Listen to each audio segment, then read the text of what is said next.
Hello everyone, कैसे हो आप सब। होप सो आप सब अच्छे ही होंगे। तो मेरा नाम शालू है और मैं एक स्किन ट्रेनर हूँ। सो आज हम बात करेंगे वैक्सिंग के बारे में। लोग वैक्सिंग क्यों करवाते हैं, हमें वैक्सिंग करवानी क्यों चाहिए, इसके क्या बेनिफिट्स हैं। सो मैं आज आपको बताती हूँ कि हम वैक्स करवाते क्यों हैं। वैक्स जो हमारे हेयर्स को रिमूव करने का एक सेमी परमानेंट तरीका है, जिसके कारण हमारी जो हेयर ग्रोथ है बहुत ही स्लो हो जाती है और जो हमारे हेयर्स हैं तो वो 2 से 3 हफ्ते के बाद आनी स्टार्ट होते हैं। जो वैक्स है हमारे हेयर्स को तो रिमूव करती ही है, साथ हमारी जो टैन होती है, हमारी डेड स्किन होती है, उसको भी रिमूव करती है, जिसके कारण हमारी स्किन स्मूथ हो जाती है। आज मैं आपको सबको सिखाऊंगी कि वैक्स करते कैसे हैं। इससे पहले हमें ये पता होना चाहिए कि हम वैक्स के लिए क्या क्या टूल यूज कर सकते हैं। जैसे कि आप देख रहे हैं, हम पहले हमें क्या चाहिए, एक वैक्स हीटर चाहिए, एक हमें वैक्सिंग चाहिए, स्टिप्स चाहिए, हैंड सैनिटाइजर चाहिए, वुडन स्पैचुला और स्टील स्पैचुला, एक पाउडर चाहिए और एक सैवलॉन चाहिए और एक वाटर बाउल चाहिए और एक हमें चाहिए एक फेशियल टिश्यू एंड हमें चाहिए एक जेल। ये हमें सभी सामान वैक्सिंग के समय चाहिए। तो अब हम स्टार्ट करते हैं। एक टॉवल लेंगे ताकि जो हमारे क्लाइंट के कपड़े हैं वो खराब ना हो।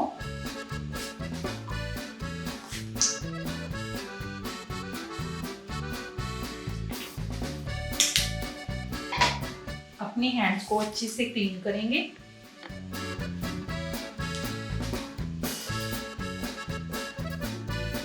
इसके बाद हम यूज करेंगे सैवलॉन।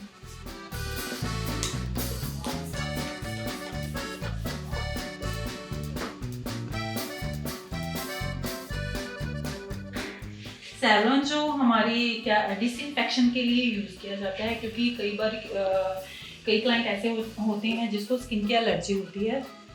हम सबसे पहले क्या करेंगे, सैवलॉन के साथ हैंड को क्लीन करेंगे। उसके बाद हम यूज करेंगे पाउडर।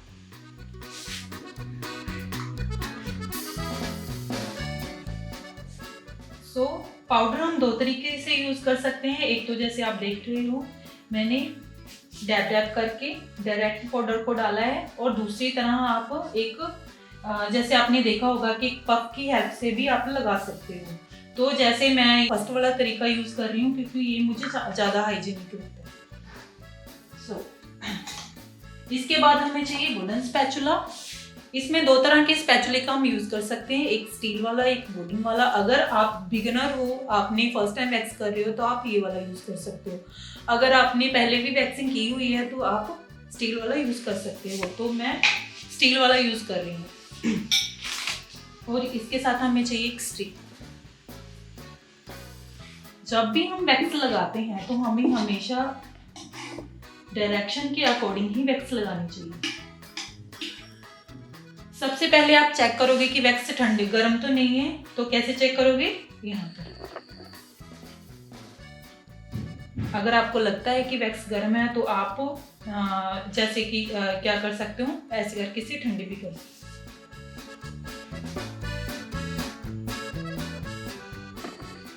अगर आप फर्स्ट टाइम वैक्स कर रहे हो तो आप छोटे छोटे पोर्शन में ही वैक्स करना। जैसे कि आप देख सकते हो कि इनकी डायरेक्शन इधर वाली साइड है, तो मैं क्या कर रही हूँ,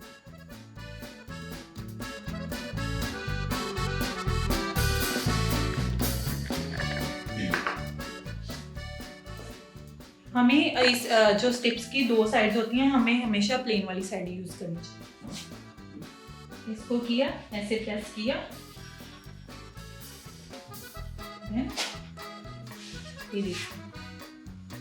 ये रिमूव हुए ना। तो जो वैक्स लगाने की, इसको पुल करने की भी टेक्निक्स होती हैं। आप जब भी स्टिप को जब खींचते हो तो हमेशा इसको 45 डिग्री पर ही आपको खींचना चाहिए। ऐसा नहीं है कि आप 90 पर खींचोगे। इससे क्या होगा, जो हमारी हेयर्स हैं वो टूट जाएंगे और वो निकलेंगे नहीं। इस चीज का पूरा ध्यान रखना। फिर हम थोड़ा सा पोर्शन लेंगे, वैक्स को ठंडा करेंगे ऐसे।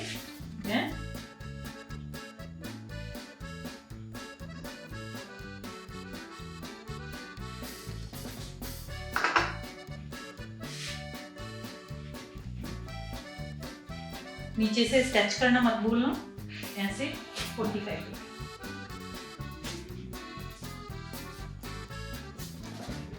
जैसे आप देख सकते हो इधर कितने आ रहे हैं और यहाँ पर बिल्कुल क्लीन हो चुका है।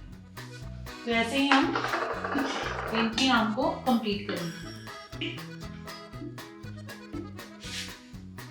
एक बात का और ध्यान रखना, आपको क्लाइंट को पूछते रहना है कि उनको गर्म तो नहीं लग रही, मैम गर्म नहीं लग रही।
तो दोबारा से हम रीचेकिंग करेंगे कि कहीं से हेयर रह तो नहीं गए।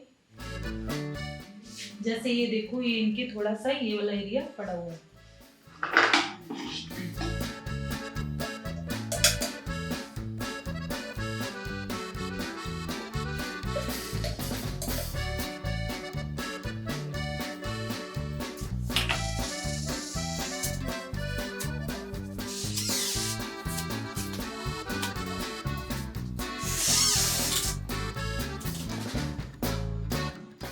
वैक्सिंग करने के बाद हमें रीचेकिंग ज़रूर करनी चाहिए, क्योंकि कई बार हमारे जो क्या होता है छोटे छोटे हेयर रह जाते हैं, तो इसीलिए हमें रीचेकिंग करनी ज़रूरी होती है। जैसे इनके एक आर्म्स के जो हेयर्स हैं वो ऑलमोस्ट निकल चुके हैं, तो आप फ़र्क देख सकते हो इस आर्म में और इस आर्म में। ये कितनी क्लीन, स्मूथ और साफ लग रही है, जबकि ये हेयर के कारण कितनी थोड़ी सी डार्क भी लग रही है। और इसका जो हेयर के कारण है, जो इसकी डेड स्किन देखो, आपको फर्क दिखता होगा। सो ऐसे ही हम इनकी दूसरी काम करेंगे।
सो जैसे आप देख सकते हो हेयर के साथ इनकी कितनी सारी टैन रिमूव हुई है।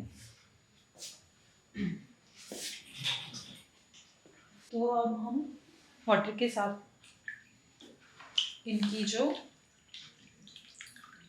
वैक्स को क्लीन करेंगे प्रॉपर।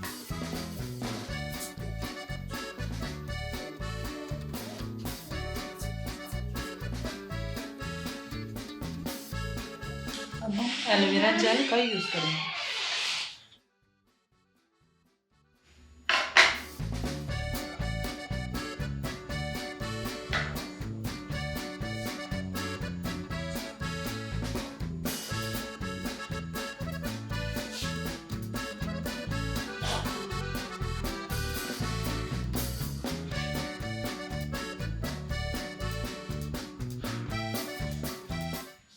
ये था हमारा वैक्सिंग का डेमो। होप सो आप सबको अच्छा लगा होगा। ऐसे ही हम आपके लिए मज़ेदार वीडियो लेकर आते रहेंगे। हमारे साथ बने रहिए। Thank you.